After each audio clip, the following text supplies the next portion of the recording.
To those of you that are here, welcome. Let's get started with this project. We're going to be continuing on. I know I set all this up so that it didn't look so boring because I learned a few things from the last one. And the first one was that, or I guess the first thing I learned was I don't need to move the camera around. I could just point it to what we're going to be doing and there you go. But yeah. I also got this little thing.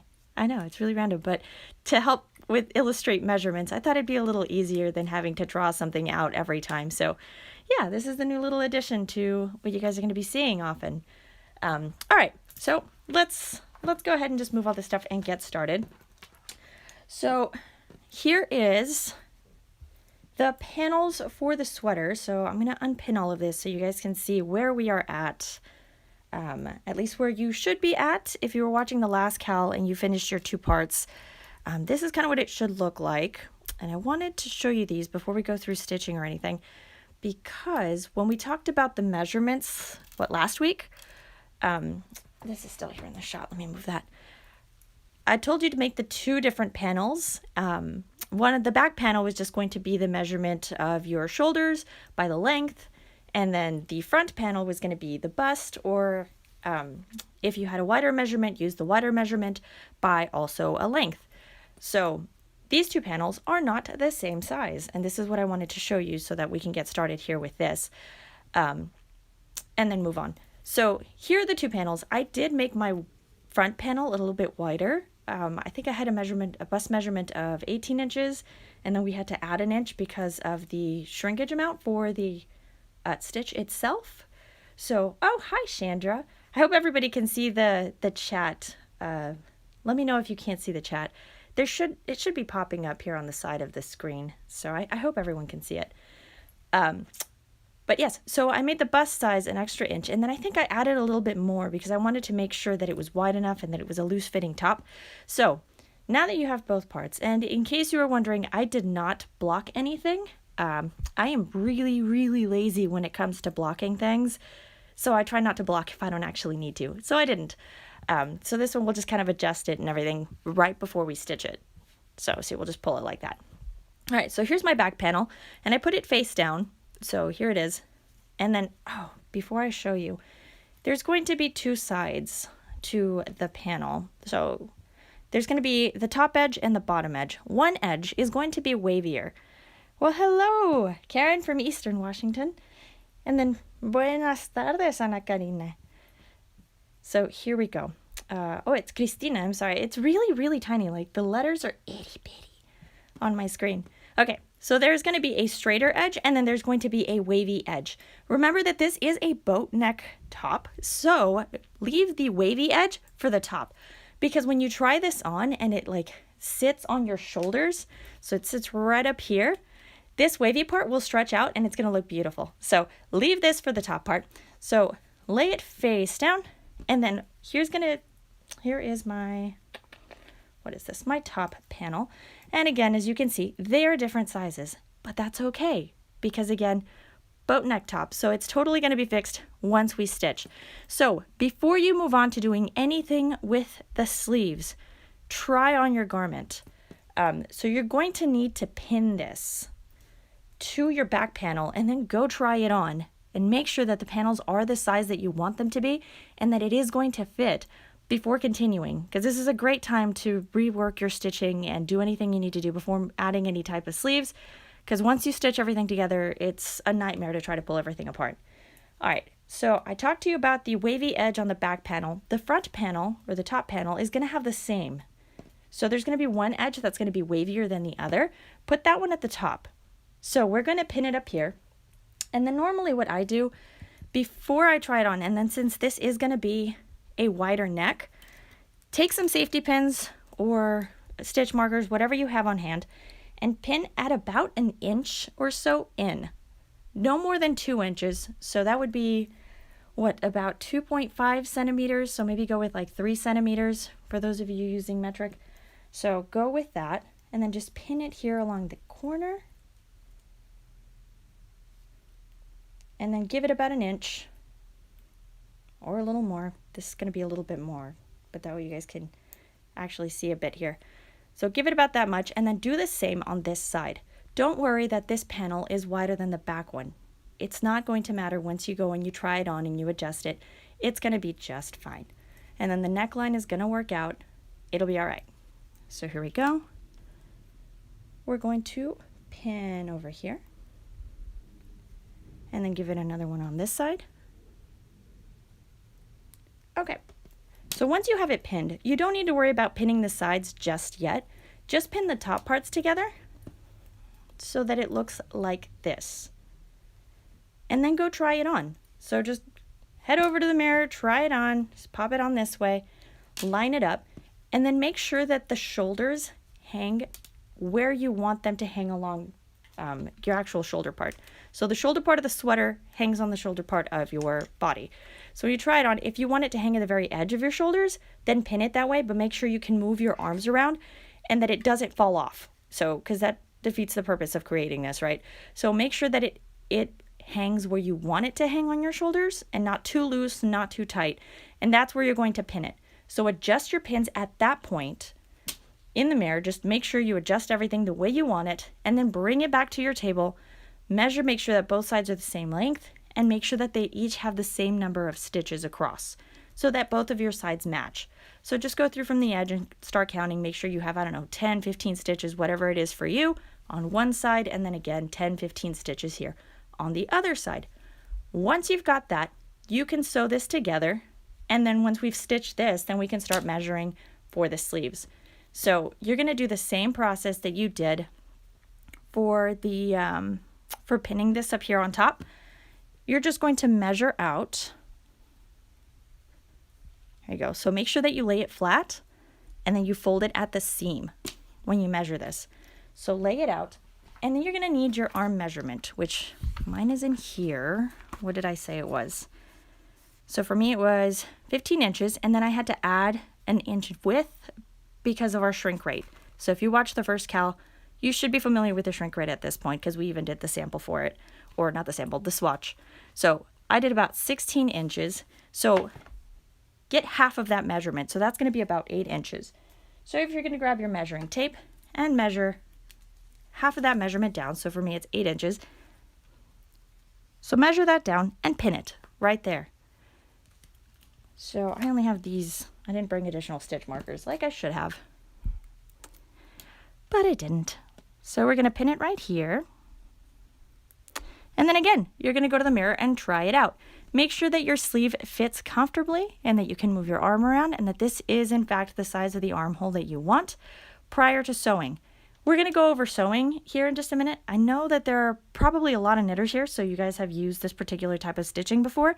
I'm not a knitter, but I did learn this watching a knitting video, and it has been incredibly useful to create invisible or nearly invisible seams. So it has been very useful, and we're going to cover it here in just a moment. We're going to stitch these two sides together. But yes, so then once you determine that this is the arm length that you want for your armhole, then you can go ahead and stitch everything else going down. And then make sure that you line up your edges and everything, and then you go ahead and stitch along the sides and do this on both sides. Then all you're going to have to do is attach your sleeve once you complete it, which is what we're going to work on today.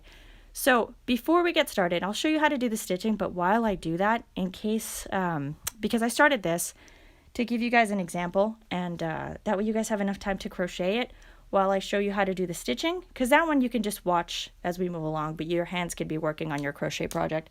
So let's get started with this real quick.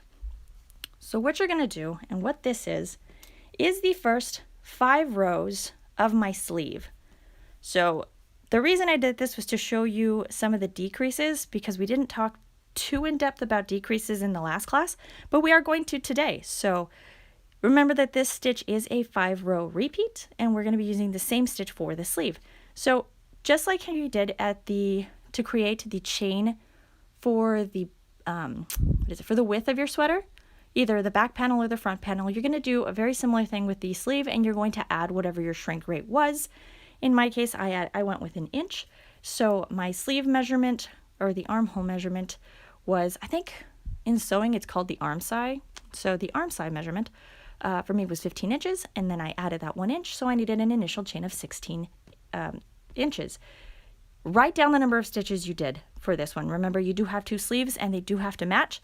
The front and back panel don't have to match, so you didn't need to write down those stitches, but you definitely have to for the sleeve. So yeah, otherwise you end up with mismatching sleeves. It has happened to me before and it's terrible. All right, so you're going to do your chain and then your foundation row and then the first 5 rows. And here is why.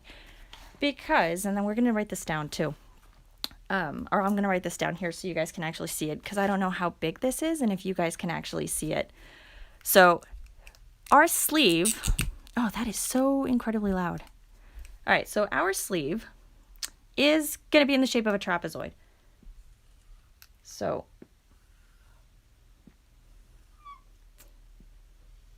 all right, so there we go. So this is going to be your wrist and this is the shoulder. So I'm going to measure it here with an S. And then this is the wrist. Okay, so this is going to need to be those 16 inches or whatever it is. So your initial chain is going to start here. And then I'm looking at my camera as I'm doing this, so it's even worse. I should just look at the whiteboard while I write. It might make it easier. Okay, so we're going to begin here, and then we're going to do decreases to get down to our wrist measurement. So let me see if I can move and write with this hand today. Here, so that way it's actually legible. And I might have to move the camera. I didn't want to have to move the camera because it's so loud. So I apologize if this is a little loud. But let's scoot this over this way. All right. Oh, and I didn't plug into my power source, and my camera's going to run out of battery. That would be terrible. All right. So you're going to make your initial chain, and then you do your first 5 rows. Now, we need to I guess, determine our decrease rate, if you want to look at it that way. Because let's see, if we have our measurement, which we said it was the length here, so we need the length. And then the width at the top and the bottom will come into play later, but not just yet. So the length that I need for my sleeve was 24 inches. Now, I want to be able to decrease to a length, or to a width, of about 8 inches. Normally, I wear my sleeves, I don't actually wear my sleeves all the way down. I wear them either just below or just above my elbow. I normally pull them up. So I don't always need it to be 8 inches. I need it to be more around 10 inches so that it fits comfortably around my arm up where I actually wear it. The top is about 15, 16 if we include that, if we're talking about the chain. Now, how many decreases, or where do you place your decreases? The easiest way that I have found to do this, if you don't want to swatch it out necessarily, because you can go through and you can swatch it, which will give you a much more accurate sizing for it. But if you don't want to have to do that and you just kind of want to wing it as you go, that's when having these, like at least a small sample of your stitch, comes in handy. But we'll see this here in a second.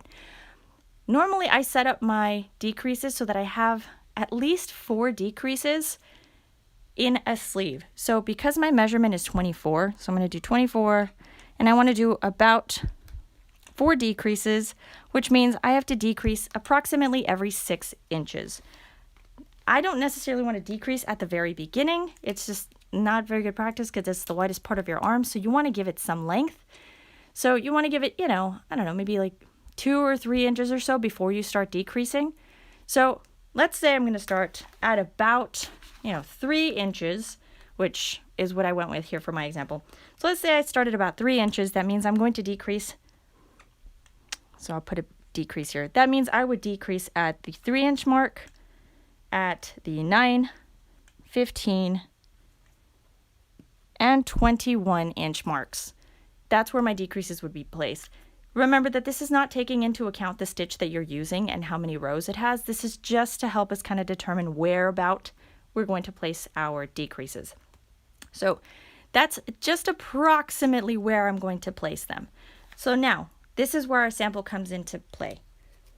So once you have the sample, take a look at your stitch. In this case, I don't think the decreases, we could decrease at the lace part, but that's an unnecessary headache, and we just really truly don't need that. So the easiest place to decrease would be maybe at row 1, which is our row of purl stitching. So if we're going to decrease at row 1, then we can decrease either every row one, repeat, or, whatever it is we need. But let's take a look at our measurement here. So if we make our sample, and this is the first 5 rows, you're going to need to measure, and I don't know if you can see that, so I'm just going to place it over here. Just measure the width of your sample. And I mean the width as in this way, not this way. So this is approximately 2 inches. I'm expecting to decrease at about every 3 inches. So we may need to adjust this just a little bit. So this is about 2 inches. And now this is where we need to measure, or I guess kind of estimate how much our decrease rate would be approximately. So to do this, you're going to take your sample, and here I'm going to turn it this way so it's a little easier to see. And we're going to measure from the last stitch to the final stitch of the row, so here at the end. So this is the very last purl of the stitch, and that measures, here I'm going to place it at the 1 mark. It's easier if you do this flat, but you won't be able to see it as clearly. So it is about 3/4 of an inch, approximately, so 1/2 inch to about 3/4 of an inch. And then we're going to do that same thing on this side. So our first purl stitch is going to be this one right here. So this is our final stitch here. So this is our first purl. And this, let's go with the 1 inch here so you can actually see it. It is at about, it looks at about 1/4 of an inch-ish. Yeah, just about. So our decrease is going to, I guess, decrease our fabric. Wow, that's the same one. Hey, it's going to decrease our fabric by about 1 inch every time we decrease. So if our length is about 15 inches or so, and you're decreasing 1 inch 4 times, so you're going to go from 15 inches to, 14, 13, 12. So we did it 4 times, and we're not going to hit anywhere close to the 8 to 10. So I'm going to use 16 just because it's easier from there. So, if we're doing just the 4 inches, that's going to leave us with 12 inches. That's still 2 inches too wide than what I want for my wrist or for this part of my arm. So we can adjust this a little bit. So this is where we're just going to switch these numbers. So if I'm going to do, this length divided by the 6 instead of the 20, 6 instead of the 4. So say I'm going to do 6 decreases instead of 4 decreases. So 6, that means my decreases have to happen every 4 inches. That works a lot better for this particular stitch because the width of this sample is 2 inches. So that means I will repeat rows 1 through 5 2 times and then do my decrease.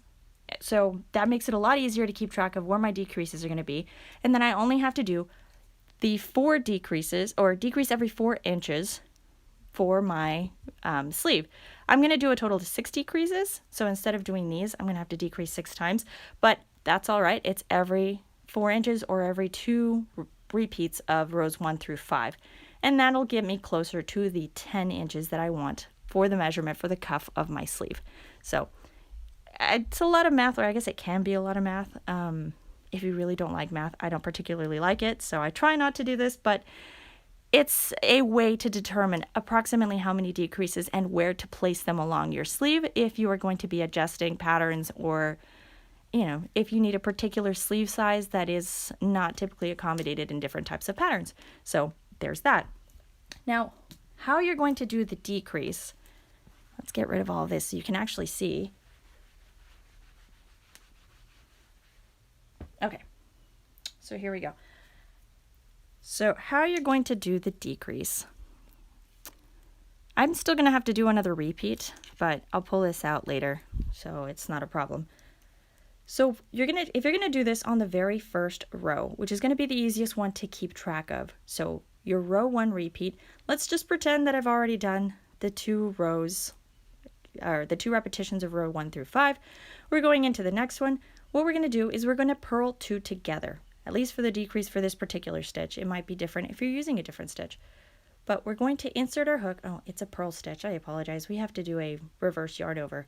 So it's reverse yarn over, and then insert your hook behind the 2 vertical stitches, like so. You're going to release them, pull them under your hook, and then just regular yarn over, and there you go.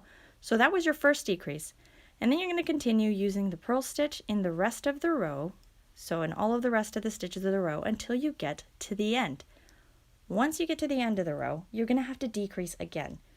And your decrease is going to happen in the last 2 vertical stitches, so right here, and you just cast on into the final stitch of the row. So if I were to do a few purl stitches here, just to kind of get me to the edge so you guys can see what the decreases would look like. There we go.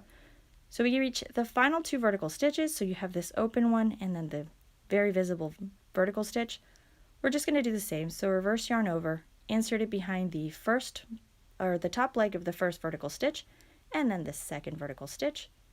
Pull that under and behind our hook, and then just yarn over and pull through 2. And there we've decreased again. And then we just cast on into the final stitch of the row. And that's it. And you complete your regular return pass, and you continue with the rest of the stitching. So then it's just a row 2 repeat, and then the row 3, 4, and 5. You no longer have to decrease. The only row you are decreasing on is this first row every 2 row 5 repeats, if that made any sense. So that would be how you would put together the sleeve. As you go, so as you add length to your sleeve, make sure you try it on because that is a good time to adjust.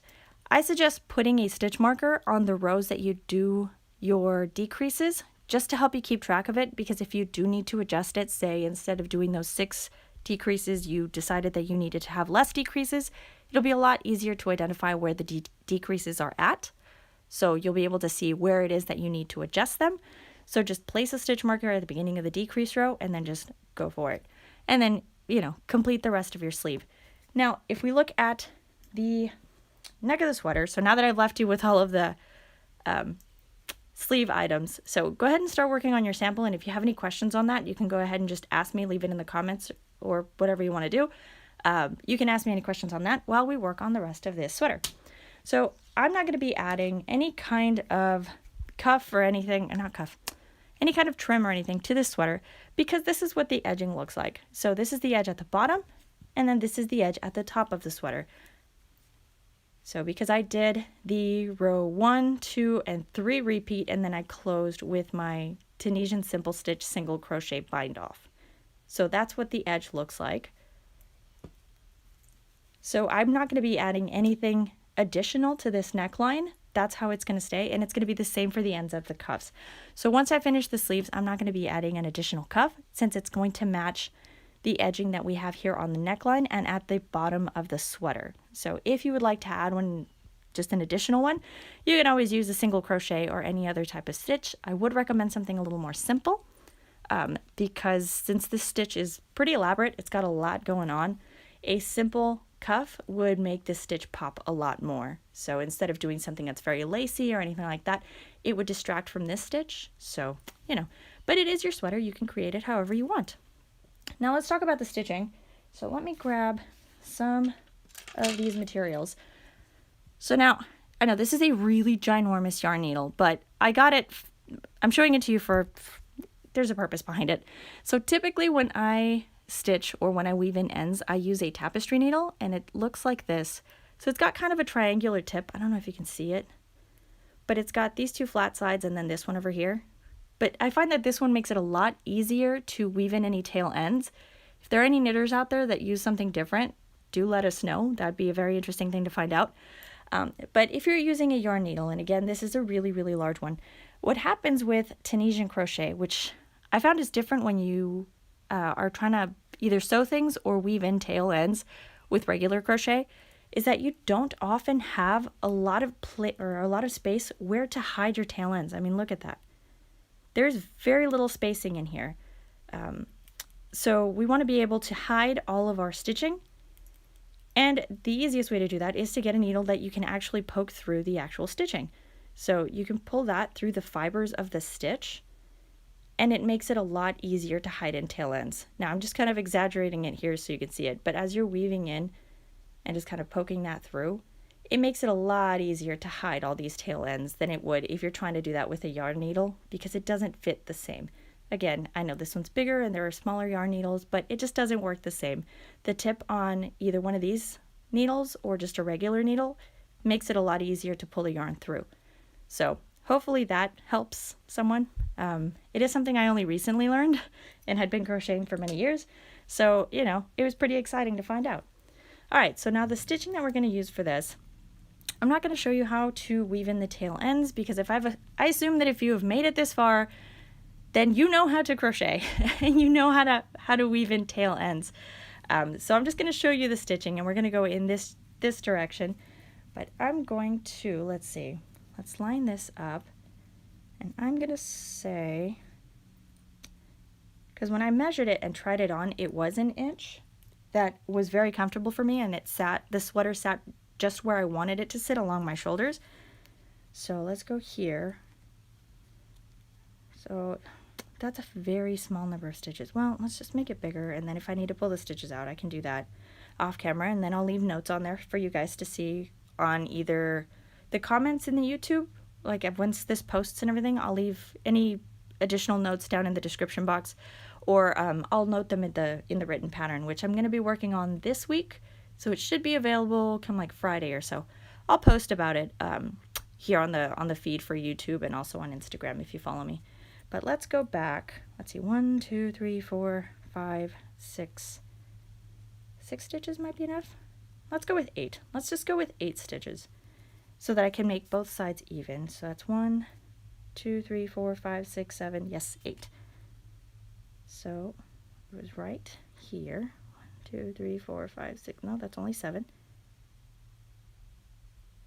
See, I should have just put my stitch marker in there from the get-go. All right, so that's been marked. Let's do it the same on this side, and then we can get our yarn needle, get that stitched up. I'll show you how to do the stitching for that, and there we go. And then from then, you can go through and start working on the rest of your sweater, and yeah. All right, so let's see. So we got this side, which is the corner stitch. It's this one, so it's 1, 2, 3, 4, 5, 6, 7, and 8 stitches right here. And there we go. Let's grab some of this yarn.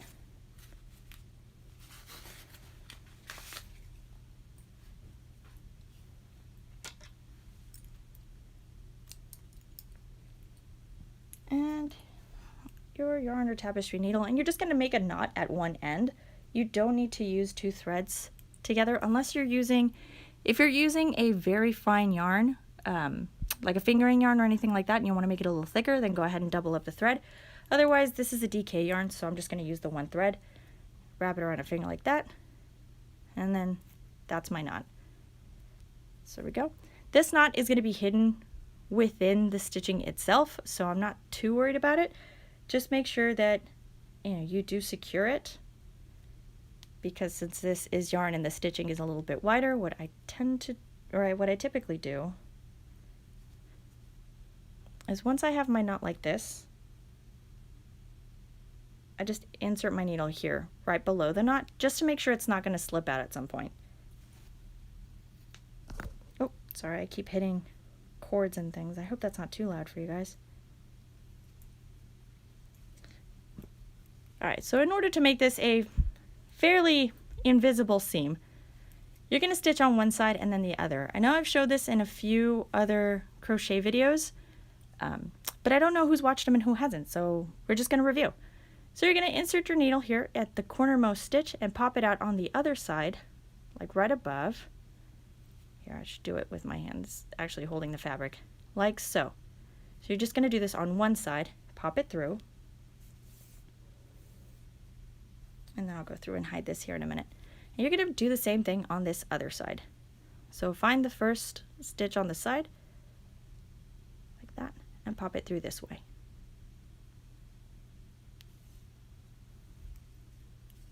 And then you go back to this side. So the stitch where that yarn is coming out is where you're going to insert your needle. So you're going to insert it right here and pop it on the other side of the stitch.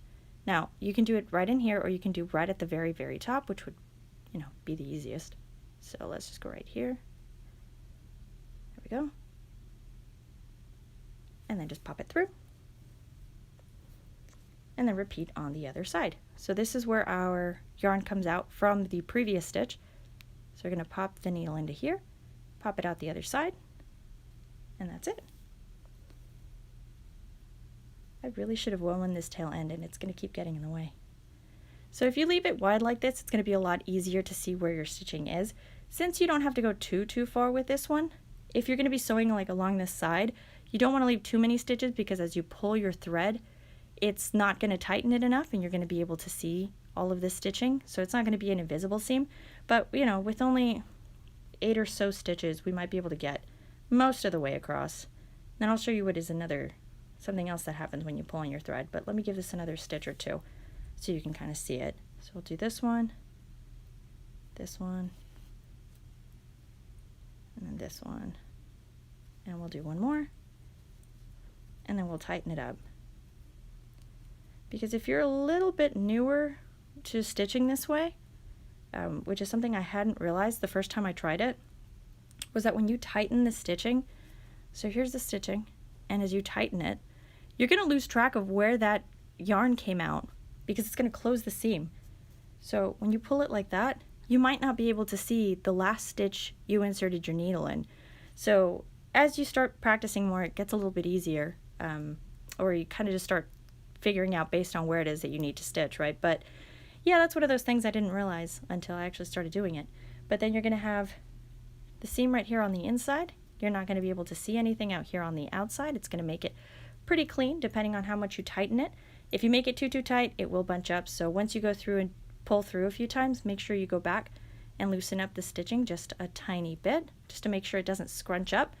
And that's it. That's the stitch you're going to be using for the top, so for the shoulder part of the sweater, and also for the side of the sweater. Now, when you finish your sleeve, which I will, I'm just going to tuck this in here on the side, because it's also not too sharp, so if I happen to poke myself with it, it's not too big a deal. So once you finish your sewing up the shoulders, before you start stitching on the side, you can either add your sleeve at that point or you can add your sleeve after. This depends on how comfortable you are with your stitching, and it's just a personal preference.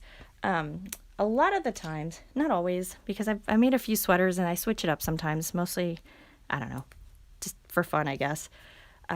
If you are newer to this, then I do recommend that you line everything up.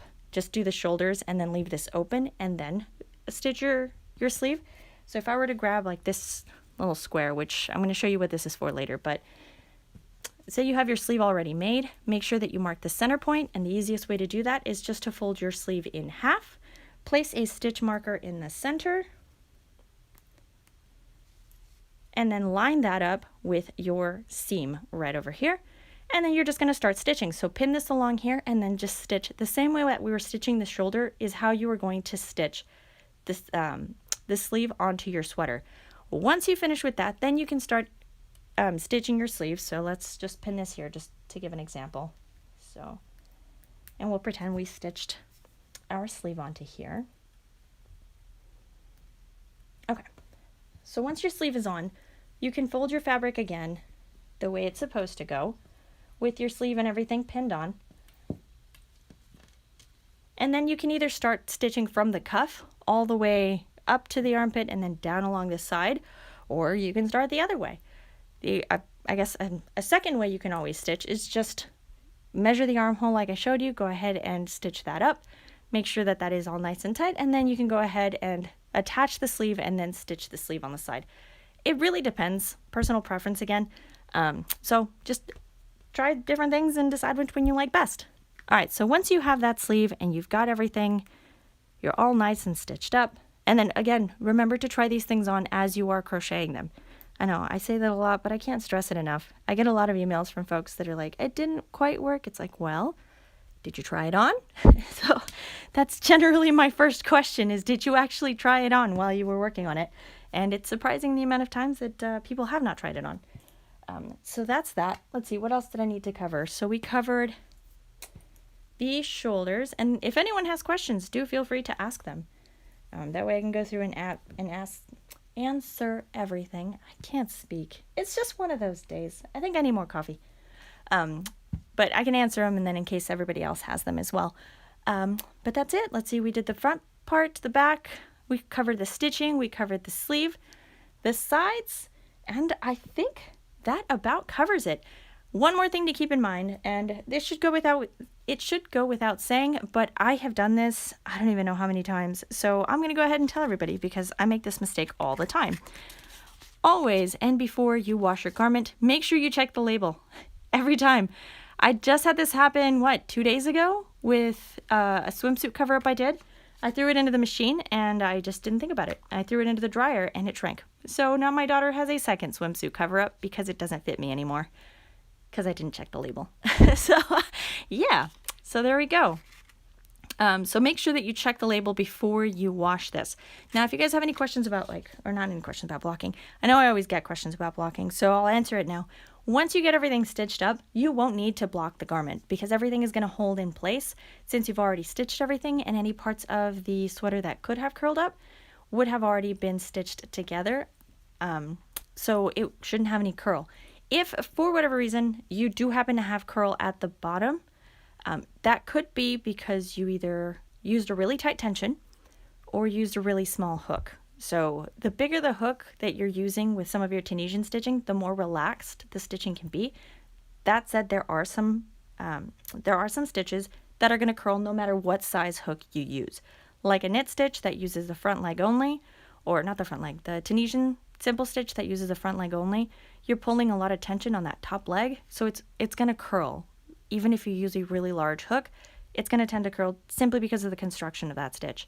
We have a lot of variety of stitching in this particular fabric, so we used purl, Tunisian simple stitch, and then we used a couple different techniques up here that kind of weigh the fabric down, so you shouldn't have any curl problem. If you do, however, you can, once you finish stitching everything together, and this is now one round piece, like it would be for any other sweater, once that's a nice round piece, then you can go ahead and add a small border, a small trim, whatever you want to call it, at the bottom of the sweater. Again, this could be something as simple as just a single crochet. You could just do a few rows of single crochet just to weigh the fabric down, and that generally helps. But that's an option for anyone who might need that, because I do get asked that for a lot of different Tunisian crochet projects, and the answer is generally the same. It just depends on the stitch and depends on your tension and hook. So that's that. Other than that, I think that's all I have as far as this actual stitch itself. Let me make sure I didn't miss anything on here. No, I covered the body of the sweater, the sleeves, and how to sew it. The written pattern for this will be available later in the week. I do have to photograph all of these different parts, so I'll have to finish stitching the sleeve. This is the last bit of yarn I have left, so I don't have enough to do the sleeves. I did order it, and it won't get here until Thursday, so I'm just going to have to wait and take the photographs for the sleeves. It's going to be like Wednesday or Thursday before I get it, so once I do that, I'll photograph everything, and that way I can show you with a couple of different diagrams. The written patterns are no longer really photo heavy because I have to edit them, and I spend more time editing the photos than I do actually creating patterns, and that's not particularly what I want to do. So it just has a few different photos just as kind of a guide, and mostly it's for construction purposes. So for those of you waiting for a written pattern, it will be available, and because of the quality of the audio for the first the first cal, and hopefully not this one. I had to do this one in my old camera because the camera I was planning on using, it didn't connect to Streamlabs, which is what I was trying to stream through. So since it didn't connect, and that's why I think I was a couple of minutes late, I wasn't able to do it that way. So I'm hoping the audio on this one isn't messed up. But either way, I'll refilm a tutorial for this just so that everybody who wants the information doesn't have to listen to that really annoying beeping sound in the background of the other video.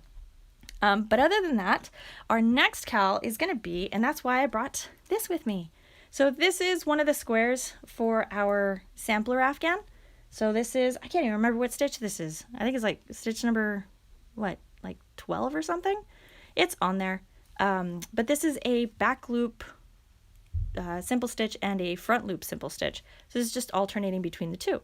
And what I'm going to do with this, we're going to turn this stitch into a sweater for the gentleman, because we've kind of been neglecting our gentlemen in in our crochet work. I don't think I've done a crochet pattern for guys since I think the last necktie. So I'm going to be making a V-neck sweater for guys, or gals. I mean, I wear some of the guy sweaters. They tend to be a lot more comfortable. So, I'm going to show you how to do a V-neck sweater with that. I'm still not sure if I'm going to work that in the round or not. I think I might. If you guys have any preferences, let me know. I'd be interested to hear whether you guys would prefer to work that in the round or not. But I'm going to play around with this for a bit because I loved this stitch and I thought it would make a really nice gentleman's sweater. So we're going to be doing that for our next cowl. I'm going to be using a fingering yarn. So for those of you that kind of want to get a head start on material, this is not the color. This is just the first fingering yarn I had at hand. So that's what I grabbed. So I'm going to be using a fingering yarn, and I'm not sure if I'm going to be using doubled thread, so double it up, or if I'm going to be using single, but I'll let you guys know as I construct it. So if you follow me on Instagram, I'll post some photos and progress shots of it so you guys can kind of see what it is we're going to be doing. And that cowl is going to be on October 3rd, so Monday, October 3rd at noon. So, you know, do follow the channel and stuff, and you can get the news for when we're going to be doing all of that. I'll show you, the sizing is going to be a little bit different than what we have typically done for some of our sweater patterns, because I've been drafting, I was drafting a pattern. See, I even brought this thing for a collared shirt. So I learned a few more techniques about taking different measurements and stuff, and I thought that was really cool. So I was going to incorporate it into this pattern for the gentleman's sweater. So we're going to be doing that, and I'll show you how to take those measurements. But yeah, and that way you can just kind of play around with different yarns. I will post in the description what stitch number this is, and I'll put the link for the video so you can practice this stitch. It's really very simple. It's just back loop, Tunisian simple stitch, and then front loop, back loop, front loop, back loop, and that's it. And you just repeat that over and over again. It does not have a lot of stretch, so we're going to play around with that a little bit. I'm going to play around with the extended return pass and see if that helps. But I'll keep you posted as to my progress. I also tried this same stitch with a different colorful yarn. This is going to be a bag for my kid. But I tried it with a different colored yarn just to kind of see how the colors play around. So in case anyone wants to see that for, you know, the sweater we're going to be working on. This is what it would look like if you used a color changing yarn. And then this yarn is this one right here, is Phoenix Rising. So, you know, it's really cool. It does sting your fingers though as you're working with it. So if I crochet for like 10 or more minutes, I end up with like my fingers are all dyed. But it's really pretty. I really love the colors.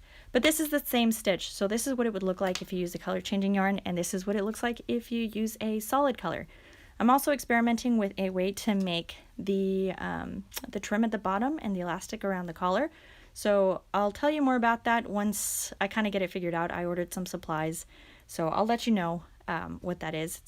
So yeah, we'll do that. That's going to be for October 3rd. So, you know, grab your yarn, grab your hook, and take some measurements, which we're going to take together. Just, you know, let your favorite guy know that we're going to be making him a sweater. Other than that, if anyone has any questions, I'd be happy to answer them. And if not, have a very happy Labor Day. I'll go ahead and get this clip edited to make sure that I erase the whole front part. That way we actually start at the cowl, so that when you revisit this later, you know, it doesn't have this ending part or the cowl part. I also hope there weren't any ads. I didn't realize that there were ads, so I am so sorry. The first two cowls had probably a bunch of ads going through them as I was trying to explain stuff, so if it did, I'm so sorry. I tried to remove it on this one, so hopefully it worked. But yes, so that's it for today. Thank you everybody for coming, and thank you for watching. I hope the audio and everything worked out. Feel free to write me if you have any questions, any comments, any suggestions, or if there's anything you want to see in a future cowl, let me know. I'd be happy to work with you guys and come up with different types of crochet patterns that we can work on together, and we can work on, you know, live like this so you guys can ask questions as we go. But yeah, thank you so much. I will see you. I think I'm going to probably post a tutorial in the next day or two for stitch number 16 for our, what is this called? The Tunisian sample stitch afghan. But yeah, so I'll be seeing you guys again soon. Have a really nice week, guys. Bye.